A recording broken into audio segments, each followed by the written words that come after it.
Fortnite, the most popular game of a generation, all thanks to massive content creators and larger-than-life tournaments. But things didn't start out this way. From the times with no tournaments at all, I don't think we're gonna make it. I only got 5. Damn, we're dead. to the Fortnite World Cup, Your world champion, Booga! to the modern FNCS era,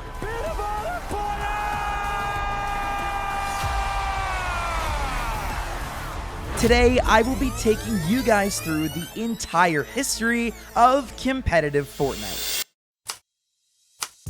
Fortnite Battle Royale was released on September 26th of 2017, originally as a free-to-play add-on of the Save the World mode of Fortnite. And for those of you that aren't familiar with Save the World, it was a player versus zombie survival horror game, which wasn't really competitive at all, and also wasn't what gamers were looking for in 2017. Plus, you also had to pay for that version of the game, so Epic decided to add the Battle Royale mode to try and save the game. And not only did the game not die, it absolutely exploded. Fortnite. A new season of Fortnite. You couldn't go a day without hearing about Fortnite, so much so that it even got to daytime mom talk shows. So your name is Ninja. Yes. And I should have a name too. So I'm thinking like either Magic Bullet or Cuisinart or...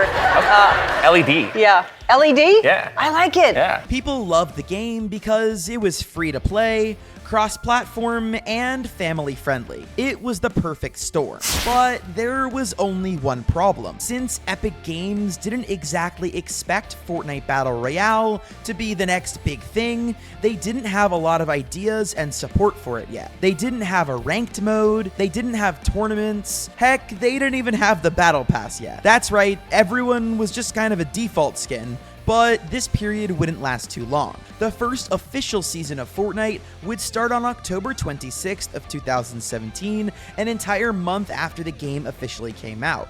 This new season introduced the item shop and season shop, letting players purchase cosmetics to customize their characters. And before we can start talking about massive prize pools and crazy tournaments, we have to talk about the first game modes that Epic decided to put in the game. Season 1 would see the first ever LTM for a short period of time, where there was a 50v50 mode where players could play in a 50 versus 50 lobby.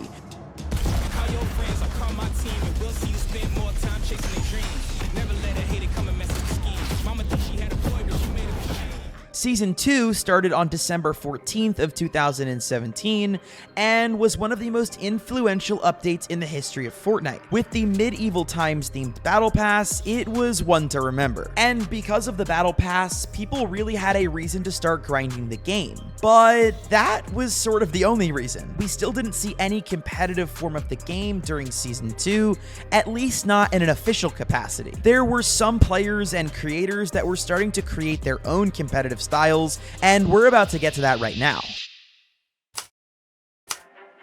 Some of the content creators that would shape the early forms of competitive Fortnite would be people like Ninja.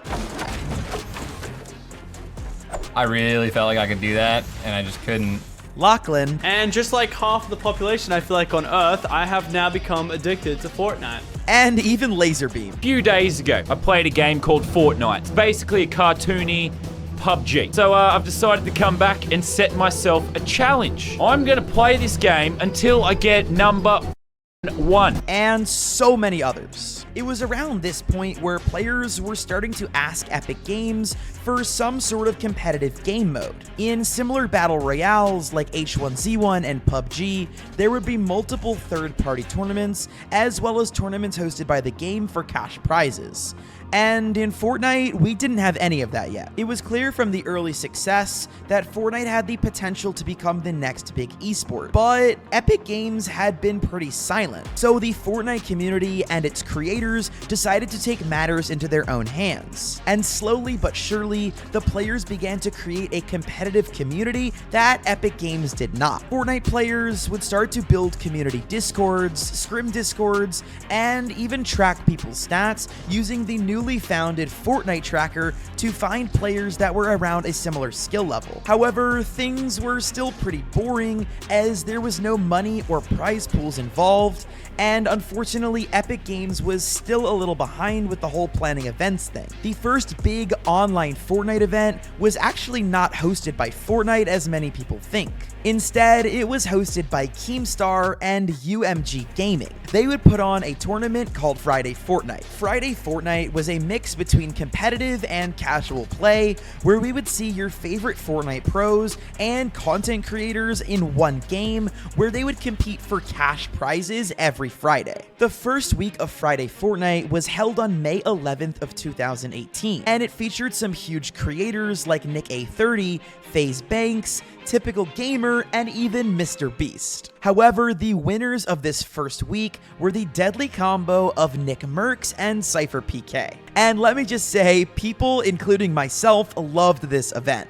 It was the first time that we saw a huge collaboration between content creators and pro players, and even internet celebrities like Mr. Beast. Friday Fortnite would run for 10 weeks and had a constantly rotating cast of fun Fortnite characters. And although these Friday Fortnite tournaments don't still exist today, the impact that they would have on the game forever is undoubtable. And if Keemstar happens to be watching this video, I would love to see you bring Friday Fortnite back for OG Fortnite, but we'll talk about that later. Anyways, because of the success of Friday Fortnite and these community scrimmage discords, Epic Games finally started to feel pressure to produce Fortnite tournaments of their own. And because of all the hype and this pressure, later that year, on June 12th of 2018, Epic Games decided to run their first ever tournament. However, it wasn't exactly like the FNCS or World Cup tournaments that many of us competitive players love.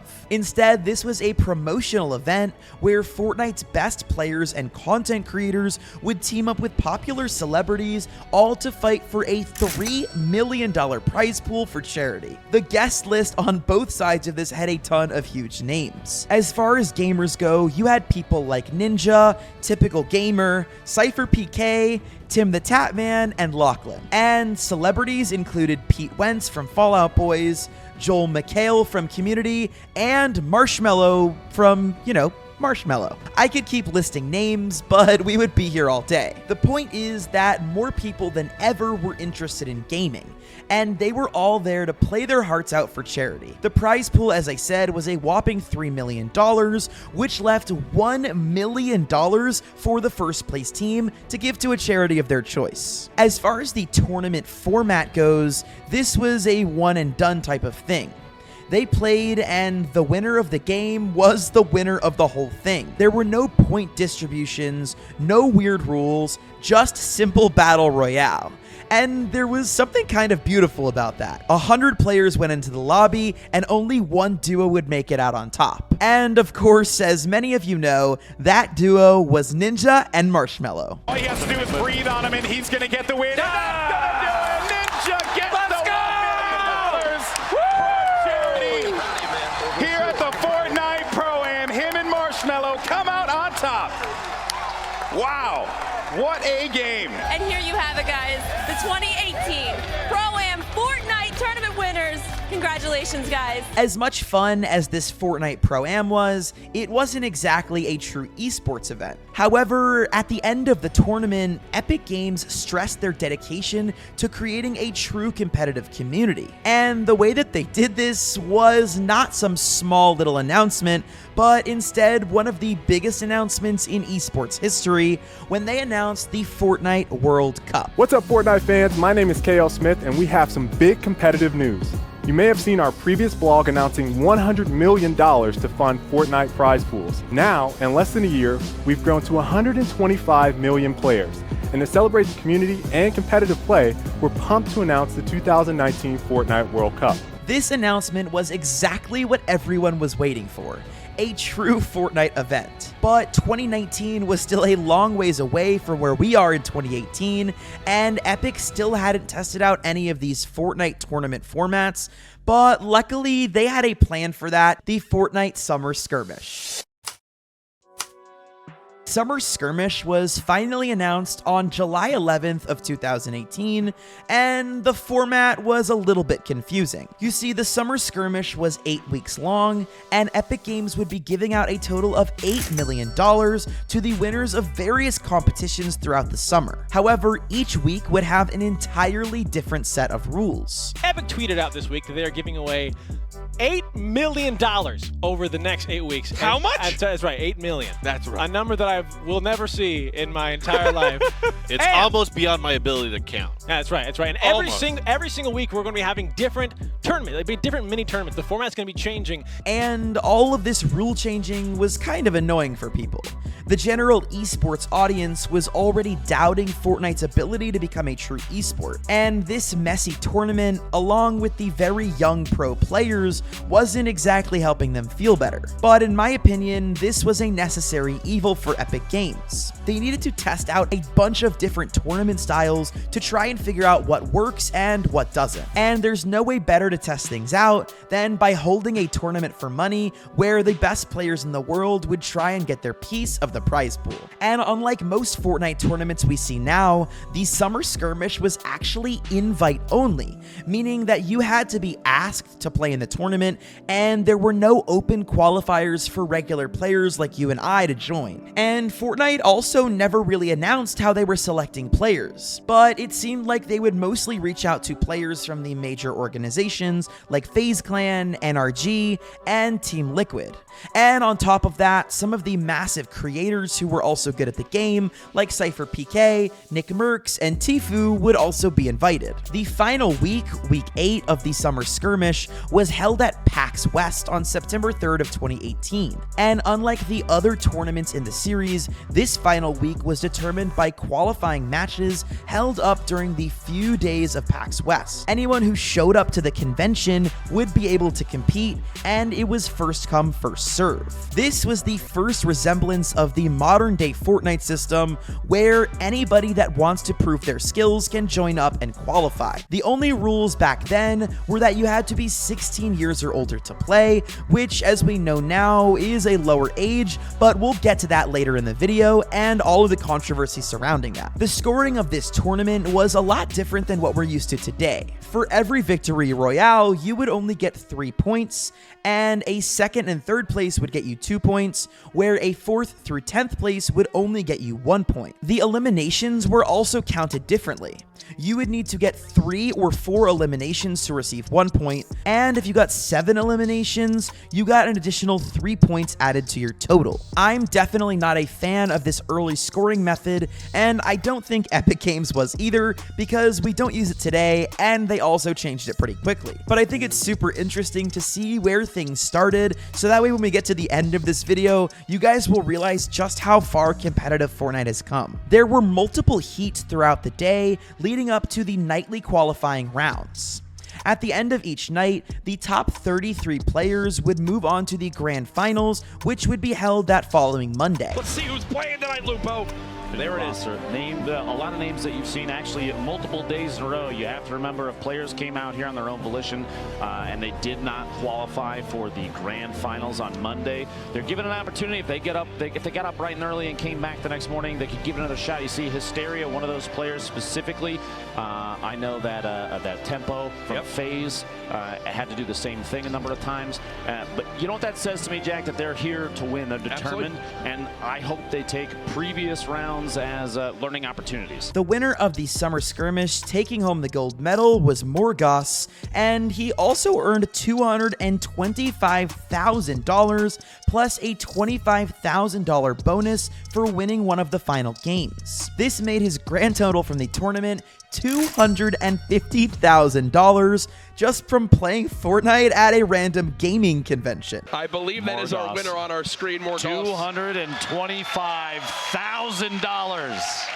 A life-changing amount of money. It's going to take him a bit to process exactly what he's seeing on his screen. I think that is what we call shock, people. Oh, yeah. plus the victory earlier. Remember the victory Royale, another 25 grand. He's running away. Yes, he's looking for security. You not only came away early with the victory Royale for 25K, but you walk away the #1. Now, I mean, we just saw you run around. I mean, you've got to have a ton of thoughts in your head. Can you maybe just like try to put anything into words to describe what you're feeling right now? Besides pure awe, I mean, like I came into this weekend thinking that I was going to play all 3 qualifiers and not even make it to finals, but from that to go into, I was in line and I had no PAX badge and I had to go get one, and then I came back and it's just a whole thing. But I want to say thank you to everybody that supported me, especially my parents. I did it, you know? After the summer skirmish, Fortnite quickly jumped into their next tournament series, which was the Fortnite Fall Skirmish. This series was only 6 weeks long and took place between September 21st and October 28th. However, despite it being 2 weeks shorter than Summer Skirmish, Epic Games increased the prize pool by $10 million. And if you thought the Summer Skirmish rules were weird, the Fall Skirmish was even weirder. Epic invited 500 content creators and known pro players to compete in this series. And then the gamers were split into 5 teams. The Fort Knights, the Dusty Dogs, the Rift Raiders, the Bush Bandits, and my personal favorite, the Lucky Llamas. Each week there was a trial and a high skill event. The trials were generally more fun and lighthearted for the audiences to watch, where the high skill events were more similar to the traditional game of Fortnite and the tournaments we see today. And every time someone did well in the tournament, it would earn their team points over the 6 weeks. Both the trials and the high skill events changed weekly and had different rules and goals. Throughout the event, players were encouraged to cheer on their favorite streamer and whatever team they were on. Like if you loved a football team or a soccer team, the focus of this tournament was less actually on Fortnite gameplay and more on entertainment for the audience. I think this was largely due to the fact that Epic Games didn't know how they wanted to format their tournaments yet. I mean, Fortnite as an esport was still very, very young, and they had a lot of learning to do before it turned into what we have today. So instead of focusing on high-tier gameplay and crazy endgames, they focused on the community and their love for popular content creators. And similarly to the Summer Skirmish, the final week of this tournament would be held at a convention, and more specifically, TwitchCon. Just like at the Summer Skirmish again, this tournament would be held open for players at TwitchCon, but instead of it being a solo tournament, you had to go to TwitchCon with a duo, and as long as you were 16, you and your buddy could queue up and try and win some serious cash. But just because anybody could sign up doesn't mean that content creators and pro players weren't playing in the heat as well. Many notable players like Nate Hill, Nick Merckx, Cloaksy, and Tfue all participated. And speaking of Cloaksy and Tfue, if you're a Fortnite OG, you know exactly who won this tournament and took home the $510,000, and that was Cloaksy and Tfue. Heading deeper into 2018 and ever closer to 2019, where the World Cup was waiting for us, Fortnite decided to put in one last major event in the year. The final major event of 2018 was announced on November 20th and would be called the Winter Royale. And according to the Fortnite blog post, the main goal of the event was to test out their online tournament system that would be used in the upcoming World Cup. There would be 2 days of qualifiers and then 2 days of Royale finals. The days of the finals changed depending on your region. However, back then there were only 2 regions invited, which were North America and Europe. So if you were anywhere else in the world, you either had to play on high ping or wait for the next tournament. But despite only being playable for NA and EU, the Winter Royale did a great job of previewing what was to come in the next few months. And it was generally a very good sign for the first time ever that Fortnite had a future in esports. And speaking of the future of Fortnite competitive, we need to talk about creative mode. You see, back at this time of the game, playgrounds and hopping into a regular battle royale were the only ways to try and practice. When you look at other major esports, they have practice lobbies with AI, private matches, aim training rooms, and so much more. Fortnite didn't really have any of that. And with how complicated Fortnite was becoming with all of the building improving and the special items and these massive prize pool tournaments coming out, I would argue that Fortnite players needed a space to practice more than ever. However, Epic Games was about to add something that would be the perfect solution for this problem, and that was on December 5th of 2018 through the way of Fortnite Creative Mode. What's up, Fortnite community? I'm here at Epic HQ for a special kickoff event. We've got something new and exciting coming for you in Season 7, Fortnite Creative. On December 13th, we'll be launching Fortnite Creative. In this mode, you can build on your own private island and also design games with friends. Fortnite knew this release was going to be huge. They hosted a preview event for prominent Fortnite creators to try out everything this new game mode had to offer. People like Bajan Canadian, Loser Fruit, Lachlan, and so many more had a chance to check out Creative Mode. I'm in transit going to Epic Games because they invited me to play their Creative Mode, a new mode that is coming out soon. You see that on the screen right there, ladies and gentlemen? Fortnite Creative Mode. Welcome to Fortnite Creative.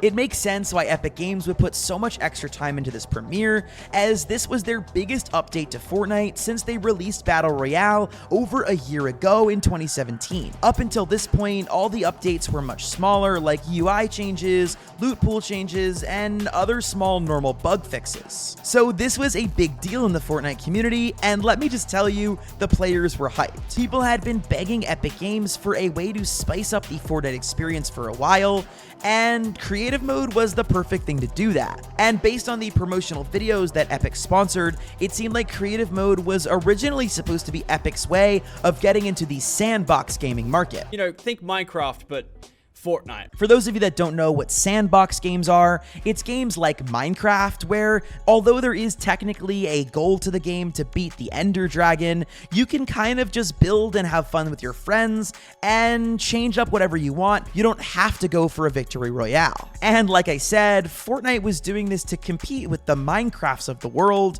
not knowing that this would be used to absolutely launch Fortnite competitive into a way higher skill level. Fortnite Creative launched their beta mode on December 6th alongside the release of Fortnite Season 7, but to get access to the beta, you had to buy the Battle Pass.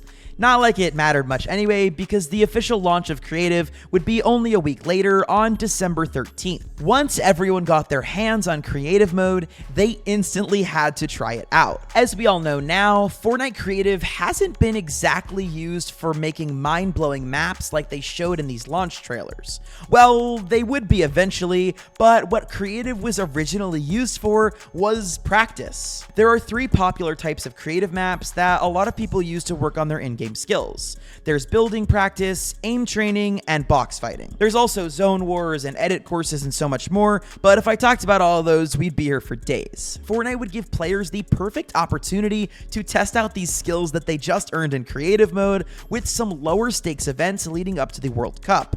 We would see the first ever versions of Fortnite Cash Cups through the Scallywag Cup, the Blackheart Cup, and the Lux Cup. But as you and I both know, the biggest challenge in Fortnite history was coming up, and that would be the Fortnite World Cup. The details of the World Cup would be announced on February 22nd of 2019. The Fortnite World Cup.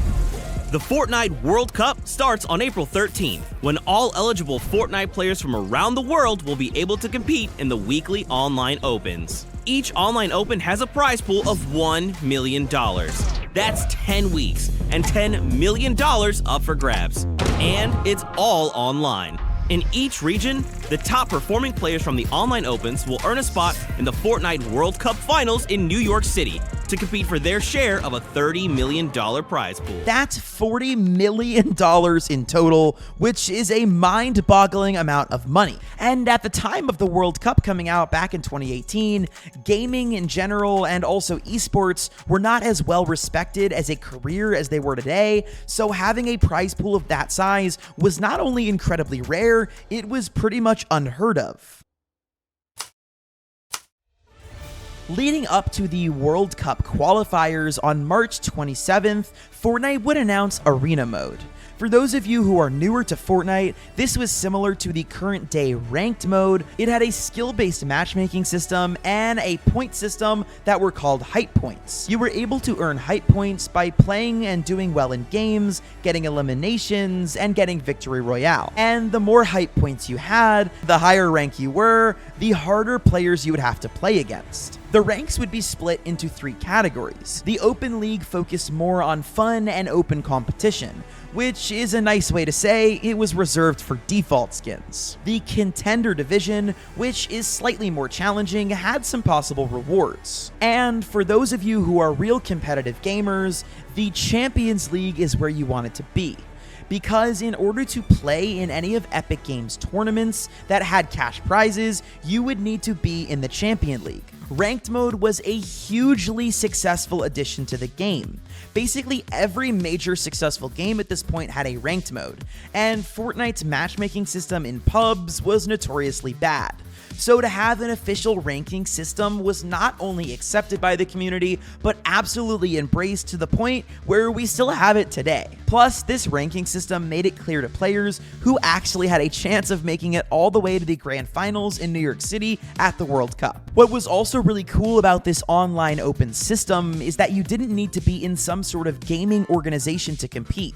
All you had to do was sit down at your computer or console and try your best to reach Champions League. And even better news is that these ranked game modes and tournaments would be available to every region in Fortnite, not just North America. You could qualify from North America East, North America West, Europe, South America, Asia, and Oceania. Because of how easily accessible Fortnite competitive was, there was a huge amount of players that decided to compete. In total, 40 million people tried to qualify for the Fortnite World Cup. And to try and even put that massive number of people in perspective, that is 5 times the amount of people that live in New York City, all trying to qualify for this event in New York City. The qualifiers would start on April 13th of 2019 and end on June 21st of 2019. Each week alternated between solos and duos, meaning that there were 5 weeks and 5 chances to make it as a solo, and 5 weeks and 5 chances to make it as a duo. The new scoring system spreads points around a little bit more and is more reflective of actual skill. While it still wasn't perfect, it was a huge step in the right direction. As the qualifying weeks went on, there were a lot of surprises of who qualified and who didn't. However, one of the biggest surprises to the esports community was the average age of competitors. While it's normal now to see kids absolutely destroying all of us on the virtual playing field, it was practically unheard of during 2018. Most hardcore gamers back then thought kids were basically useless when it came to gaming, and if they heard a squeaker in their Call of Duty lobby, they were going to bully them out of that lobby. So to see kids as young as 13 years old destroying the competition in one of the biggest esports tournaments ever was a huge shock for the entire gaming world. We saw players like Clix and Skeptic, Mr. Savage, Benji Fishy, and all of those players were under 16 years old at the time of playing the World Cup. On top of that, Epic Games would host qualifiers for a Creative World Cup as well. These finals featured 5 showcase events, but unlike the duos and solo tournaments where it was play to win, the Creative Cup would actually require you to send in clips on your YouTube channel using specific hashtags. These clips were then reviewed by Epic Games to decide who would make it to the finals of the Creative World Cup. On July 26th, everyone who had qualified and thousands of Fortnite fans all headed to New York City in anticipation for the Fortnite World Cup. Day 1 started out with the creative finals and had some notable players like Lachlan and Ninja. Neither of them won, but it seemed like they were having a very good time. However, it was time for the main attraction, and that was the solos and duos tournaments. The first of the tournaments to be up was the Duos tournament held on July 27th, and the first place was taken home by none other than Nyrox and Aqua. The two got to split the prize pool of $3 million, meaning that each player took $1.5 million back to their home region of Europe. However, the biggest winner of the tournament wouldn't be crowned until the next day on July 28th of the solo tournament. Here, the winner would get $3 million all for themselves. And I don't think I even have to say his name, but I will anyway. The winner of $3 million and a super cool trophy went to none other than Booga. But ladies and gentlemen, there's no way anyone beats him. Your Fortnite World Champion, Booga!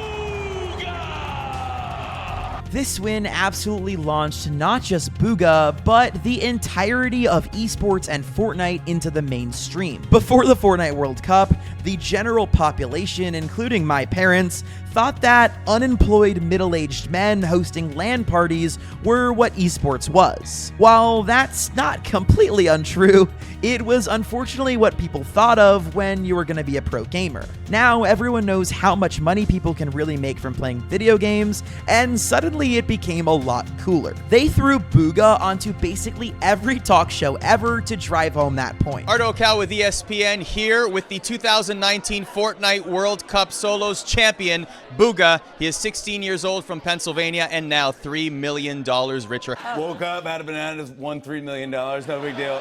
What are you going to do with $3 million? I proposed maybe you buy a new car, and you reminded me you don't have a driver's license yet because you're only 16 years old. So what are you going to do with all that cash? Save the money, put it to my future, and probably buy a new desk. A new desk? Yeah. Not even a new computer? Nah. This kid even got on a Super Bowl commercial. Bananas. The World Cup and everything that came along with it was such a massive success that it managed to cement Fortnite's status as a reputable name in esports. And after proving all of the haters wrong, Epic Games was left with one question. And that was, how do you follow up a massive event like the Fortnite World Cup? The short answer is, you kind of don't. At least not for a very long time, and that's for a few reasons, which I'll get to in just a few seconds. Instead of Epic Games announcing another World Cup, they would introduce the Fortnite Championship Series, or FNCS for short. They announced FNCS on the final day of World Cup, and week 1 of FNCS would start just a month and a half later on August 17th. There weren't too many changes as far as point distributions go, but this season, instead of being solos or duos, would be a trios game mode tournament. This change would throw a ton of players off, considering that nearly every single Fortnite event up to this point had either been solos or duos, and that was including LANs, World Cup, or any of the regular cash cups. So absolutely nobody was prepared for trios. Iconic duos would be broken up forever, it was pretty chaotic, and everyone had to deal with those darn mech suits. Oh my god, this game is so bad, bro. I'm about to just uninstall. Hey, man, got it. No! I got boogie. My boogie. I hate this game. He's got a sick. He got 6 kills. All of them right there. What the heck? There's a whole like. Whoa, whoa, whoa, whoa, whoa! Whoa! What?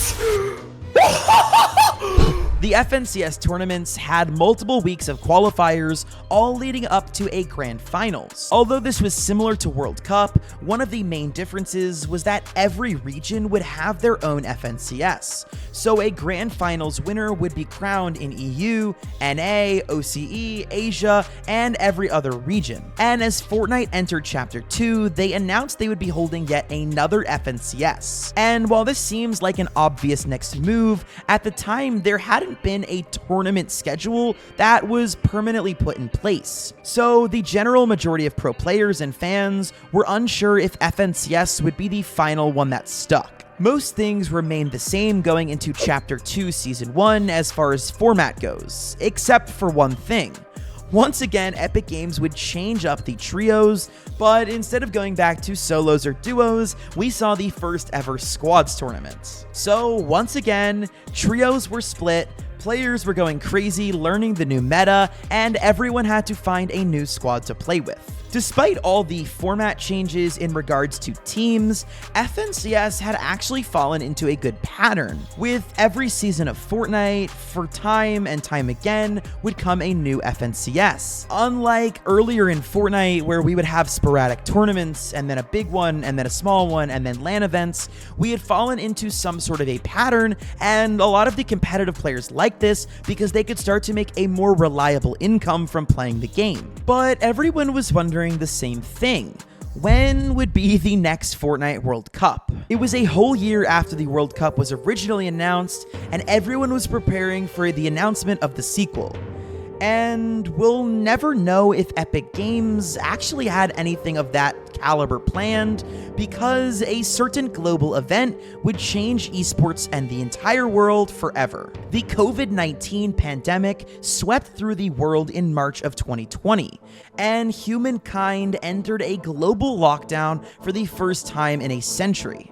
Everyone everywhere was indefinitely stuck in their homes, waiting for things to go back to normal. And obviously, this impacted things outside of gaming hugely. Schools were entirely online, restaurants were takeout only, and gatherings like concerts, conventions, and sporting games were all canceled indefinitely until the virus went away. Luckily for gamers, however, our hobby revolved around being indoors all the time. After all, these FNCS series tournaments were already being held online, so Fortnite was sort of already set up for lockdown. However, the hope that we would have another huge LAN event was kind of out of the question. And unfortunately, internet tournaments rely on how close you are to the host of tournaments. So if a global tournament was hosted on the NA servers, everyone from the rest of the world wouldn't be able to connect properly, which means that we were stuck with region-locked gaming. Nobody from America could battle anybody in EU or anywhere else across the world. I think one of the things that made World Cup so successful was that it was a global tournament and the entire world had their eyes on it, but COVID sort of threw that out the window. So Fortnite did all that they could really do, which was continue to host FNCS tournaments and hope that the world would get better. In Chapter 2, Season 2, Fortnite decided to switch back from squads to duos, and then in Chapter 2, Season 3, from duos to solos. However, the solos game mode wouldn't last long either, as in Chapter 2, Season 4, Epic Games came full circle and landed back on the trios format. All of these switching between formats might have been interesting for the viewers, but from a competitive standpoint, it was probably very annoying for players to have to find new teammates and ever wonder if they were going to be dropped from their teams. Overall, it was relatively chaotic and probably not the best way to start off a game's competitive run. Like I said, FNCS was great for consistency, and I wish they had done a little bit of a better job hammering that down. However, to quell this chaos, leading into 2021, Fortnite would release a detailed plan for their FNCS 2021 season.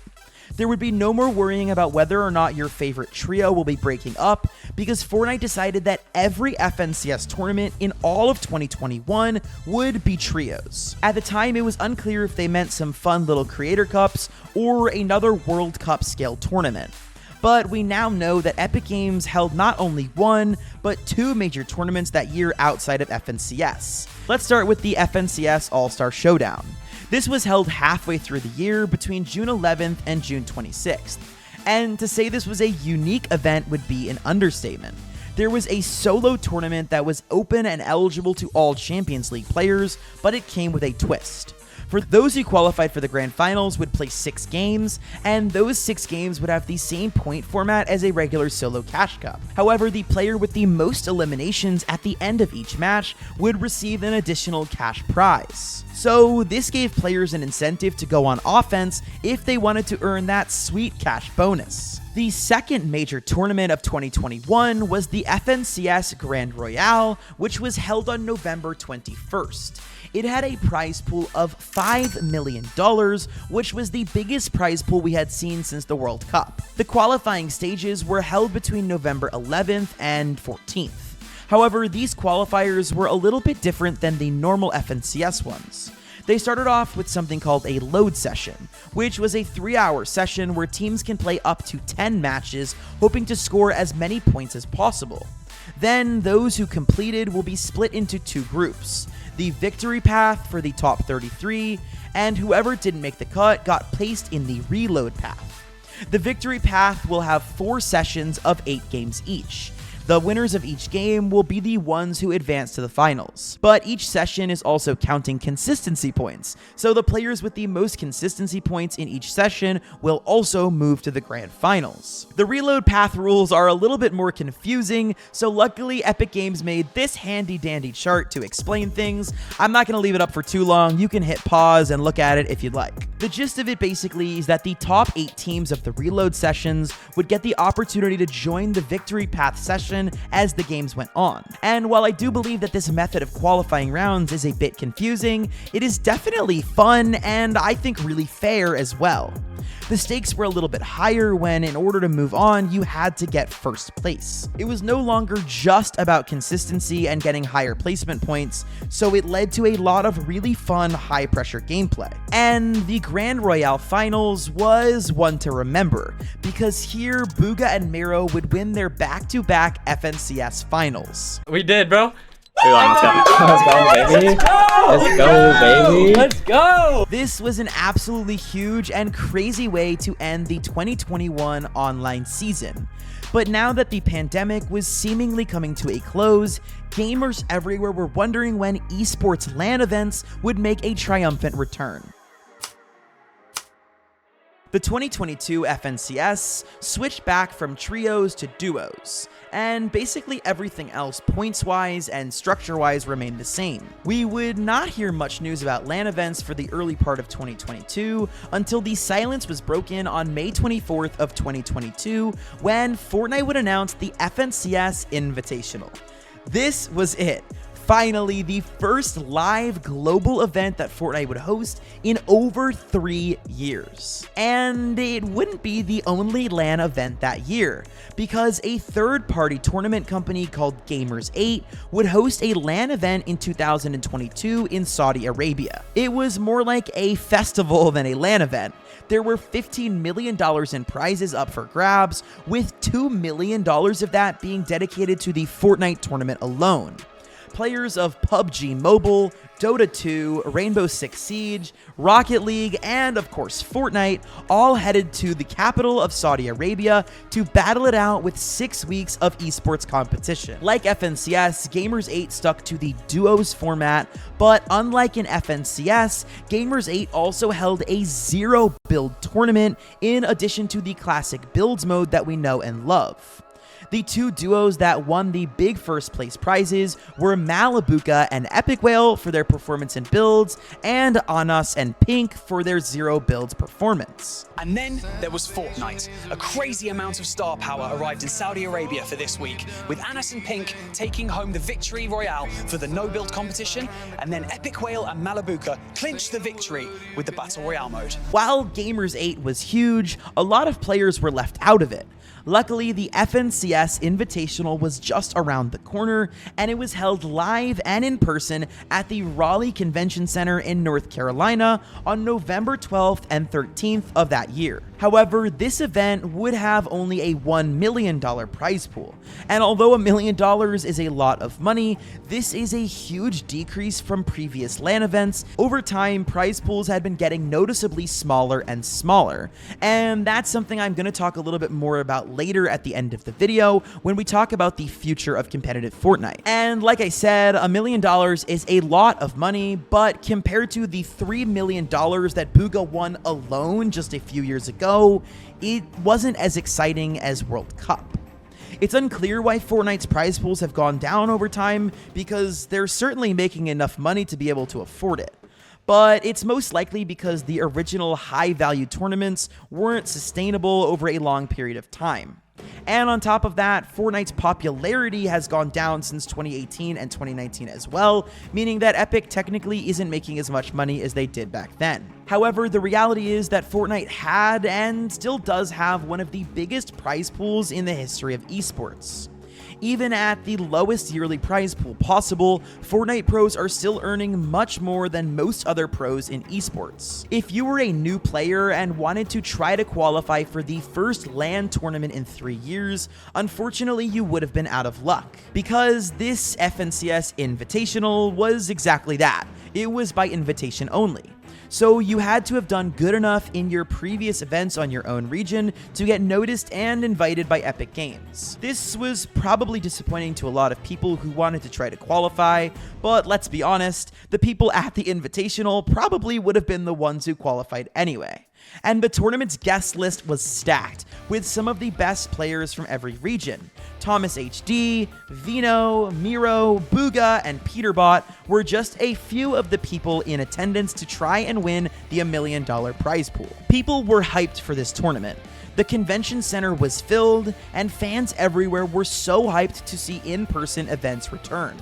And a lot of these players who were young, like Peterbot for example, would play in their first ever LAN at this event. The wait is finally over. We are finally here for the FNCS Invitational, and honestly, seeing how packed the venue already is, it's exhilarating. That's right, the fans are ready, we are ready, but you know who else is ready? It's the players. Check this out.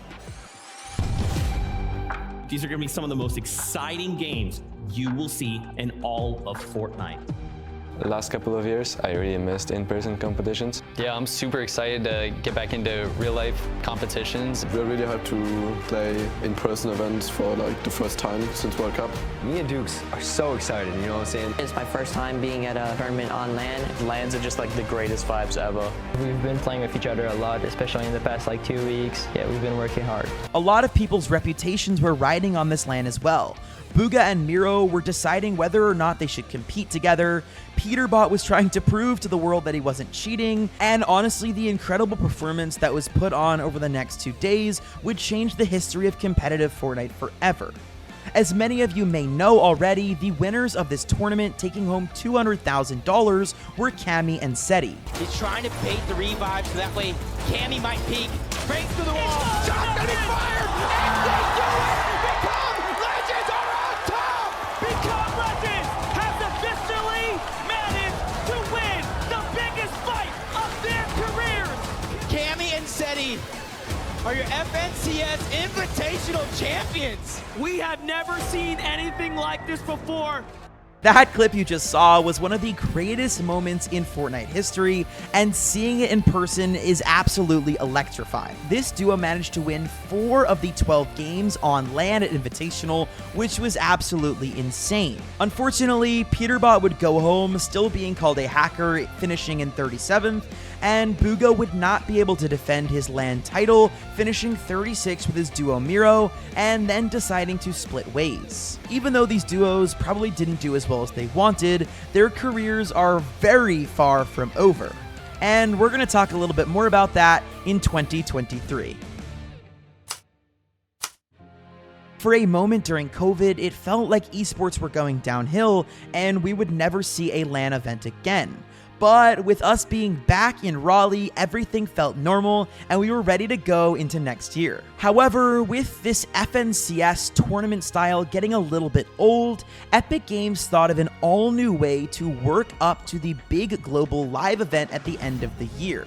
Fortnite would announce the next huge LAN event, which was the FNCS Global Championship in 2023 in Copenhagen, Denmark. The announcement also confirmed that duos would remain the competitive game mode for all of 2023, and it also unveiled a new FNCS majors structure. Throughout 2023, there would be 3 majors that act as qualifiers for the Global Championship. The top teams from each FNCS major in each region would be given a one-way ticket to the LAN event. These majors essentially replaced what used to be the FNCS Grand Finals, but now they had a shiny new name. And on top of the prize pools, they also had those coveted spots at LAN that all of these teams were fighting for. Each major was comprised of 4 weeks of qualifiers and then a 2-day grand final.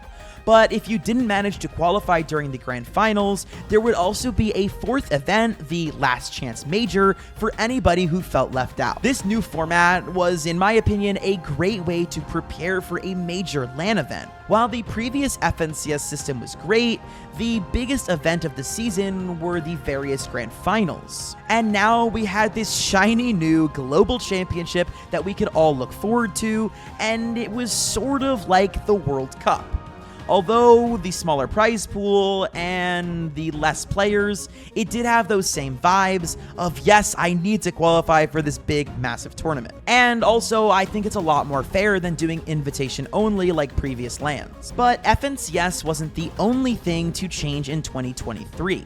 One of the biggest changes in the history of competitive Fortnite would be announced on March 10th of 2023. And that was that the North America West and North America East servers would be combined to North America Central. And this meant that basically every pro player living in California or in Virginia, where these servers were located, would all have to move to Dallas, Texas if they wanted to have 0 ping. And who wants to live in Texas? It is way too hot there. On May 13th of 2023, Epic Games would announce the new Ranked mode. This new system resembled ranked systems from other games like Apex Legends and Overwatch. There were 8 different ranks, which included Bronze, Silver, Gold, Platinum, Diamond, Elite, Champion, and of course, Unreal. To work your way up the ranks, you would have to do well in matches. But unlike Arena mode, it's harder to find out where exactly your points come from. It just tells you what percentage you earned at the end of each match towards getting to the next rank. And it's based on some sort of invisible formula that Fortnite didn't want to tell us about. But the rule of thumb is, if you stay in the game longer and get more eliminations, you'll usually get more percentage. For those of you that don't know, Siphon was a mechanic in the game where every time you would get elimination, you would earn 50 health or shield points back onto your character. And this apparently was the last time we would see Siphon in the game, as we were told it was going to be gone for a while. This meant that everyone was getting 10 times more vulnerable to being third-partied, and this made pro players and casual players as well pretty upset. The reception to this new ranked mode was mixed to say the least. But that's a different video. I could talk about ranked and arena for hours. Ranked or arena, whatever, it doesn't matter. I'm not making it anywhere near the top. So if anybody wants to carry me to Unreal, comment your Epic name down below and hit the subscribe button, and I'll pick one random subscriber to play some ranked with. But getting back to big Fortnite tournaments, following the success of the Gamers 8 LAN tournament, they decided to go with 0 builds. This was disappointing for a lot of the pro builds players, but it also made sense from a perspective of the Gamers 8 organization. Fortnite doesn't support 0 builds in an official FNCS mode, so the competitive opportunity for the best 0 builds players to finally play in a massive tournament created a lot of hype. The winners ended up being Kemi and Yapko, who took home first place prize with $500,000. And this leads us up to the FNCS Global Championships 2023. And technically speaking, if you don't include the invitational event, this was the first open qualifier LAN event that Fortnite hosted since the World Cup almost 5 years before. This tournament was a little bit different than the invitational that we had seen. Instead of it being a 2-day event, it was a 3-day event. The top 25 of those duos would move straight to the grand finals. The bottom 25 duos would compete on day 2 against the lower bracket 25 teams that had qualified during the Last Chance Major. Then the top 25 teams from day 2 would advance to the grand finals, where they would meet up with the 25 teams from day 1 to have a 50-team finals on day 3. Whew, that was a mouthful. Anyways, as many of you know, this year was the year of Miro and Cooper. Day 1 getting knocked out of the upper bracket to standing tall here. Lift that trophy! Congratulations, Cooper! How amazing it must feel to be the global champions! That's right, despite getting knocked out into the lower bracket on day 1, the two managed to come back victorious. And the rest of their story is pretty cool too. So if you want to hear more about them, definitely check out the story that I did about Miro after watching this video, and comment below if you guys want to see a video about Cooper or any other player you guys want me to talk about. Just comment them down below. However, it's time we talk about modern day. 2024, which is when this video is being filmed. The details for the 2024 competitive season were released on January 18th of 2024. And unlike last year, there weren't a ton of changes. The duos format wasn't going anywhere, as Fortnite confirmed that 2024 would also be a year of duos. The total year-long prize pool also went down very slightly to $7,675,000, which again is a lot of money, but everyone had become used to the prize pool deteriorating over time, so no one was really too worried about it. However, one big change of this year was that the last chance major was no longer returning, so qualifying during the 3 majors of the year were more important than ever. And this year's major cycle would be one of the craziest in Fortnite history. Everyone was at the top of their game. However, we have to look at the North American region to see the obvious standouts of 2024, who were Peterbot and Poyo. They won not just 1, but 2 of the majors in the NA region. And yeah, the one that they didn't win, they still got 2nd place. On top of that, Peterbot and Poyo would go on to make competitive Fortnite history this season when they won 6 out of 6 finals games in a cash cup. And with all of that being said, Peter and Poyo were obvious frontrunners going into the global championships. But as all of you know, anything can happen at a LAN event, and let's be real here, Peter didn't have a great track record when it came to competing on LANs, and Poyo had never competed in one before, so it was anyone's game. But before we can talk about 2024 Global Championships, we have to talk about the first ever official Esports World Cup. The Esports World Cup technically had been hosted before.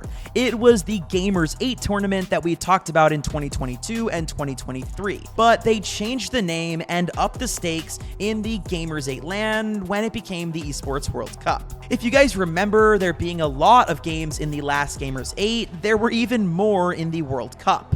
There were 22 different game titles in the Esports World Cup, and as far as Fortnite goes, things would be a little different this year. There would be 16 squads of 4 players sent by the leading names in Fortnite orgs. And instead of playing the traditional builds battle royale or the zero builds battle royale, they did something totally out of left field.